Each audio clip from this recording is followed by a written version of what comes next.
इस पूरे मामले पर लेकिन आगे क्योंकि इलेक्शंस है, सब कुछ तो इलेक्शंस के लिए हो रहा है राहुल की चक्करलियों से चुनावों में जब कैसे उतरेंगे उससे पहले एक वोट चोरी का मुद्दा लेकर विपक्ष इस बार लामबंद है और ये देखने को मिल रहा है कि बिहार का एक बड़ा मुद्दा यही होने वाला है। जिस तरह से एसआईआर को लेकर इतने सवाल और चुनाव आयोग कटघरे में खड़ा हुआ है, लेकिन ऐसा भी नहीं है ना कि भारतीय जनता पार्टी हाथ पर हाथ धरे बैठी होगी।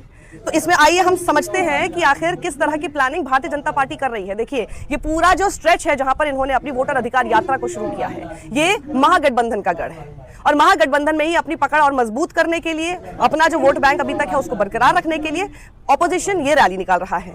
लेकिन कोशिश अब ऑब्वियसली यहां पर तो भारतीय जनता पार्टी की यही है ना कि किस तरह से अपना एक ऐसा प्लान बनाया जाए कि इनकी इस बरकरार जीत को उस एरिया में तोड़ा जाए। तो देखिए, बीजेपी का भूमिया ब्राह्मण कुशवाहा प्लान ये है कि 71 सीटों पर उनका निशाना है, जिसमें आनंद, आशुतोष, नागमणि संभालेंगे शाहबाद, वो एरिया जो महागठबंधन का गढ़ है, मगध, शाहबाद मगध। और क्या लालू का बैकवर्ड फॉर्मूला इस बार बचेगा? तो देखिए, एक शपथ दिलाई गई। किस तरह की शपथ?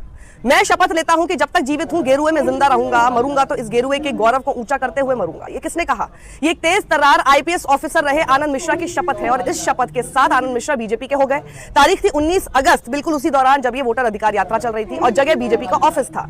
आनंद मिश्रा के साथ इसी दिन भूमियार ब्राह्मण एकता मंच के आशुतोष कुमार और साथ ही पूर्व केंद्रीय मंत्री नागमणि पत्नी सुचित्रा सिन्हा के साथ बीजेपी में शामिल हुए। 14वीं बार पार्टी बदलने वाले नागमणि को छोड़ दे तो तीनों में से एक भी कोई चुनाव नहीं जीता है। तो फिर क्या जरूरत पड़ी भारतीय जनता पार्टी को यह कदम उठाने की? तो इसका जवाब है कि बीजेपी शाहबाद और मगध में 2015 और 2020 में मिली हार को भुला नहीं पाई है। जैसे मैंने आपको कहा कि ये पूरा एरिया महागठबंधन का गढ़ है और ऐसा भी नहीं होगा कि इस बार भी शांत बैठ जाएगी। भाई, वोटर अधिकार यात्रा आपको सामने सामने जरूर दिख रही है, लेकिन भारतीय जनता पार्टी अपनी तिकड़म नहीं कर रही होगी और अपनी प्लानिंग नहीं कर रही होगी, ऐसा तो नहीं हो सकता। तो ये पूरा दांव इन दोनों इलाकों की 71 सीटों को ध्यान में रखकर खेला गया है बीजेपी द्वारा। यहां बीजेपी के पास लालू और लेफ्ट के बैकवर्ड फॉर्मूले की काट नहीं है।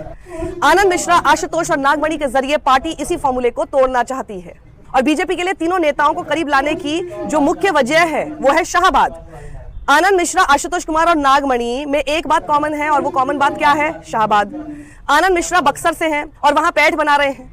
आशुतोष कुमार जहानाबाद और अरवल समेत मगध के पूरे इलाके में भूमियारों के बीच जमीन तैयार कर रहे हैं। नागमणि की पूरी सियासत ही शाहबाद और मगध के इर्द गिर्द ही घूमती है।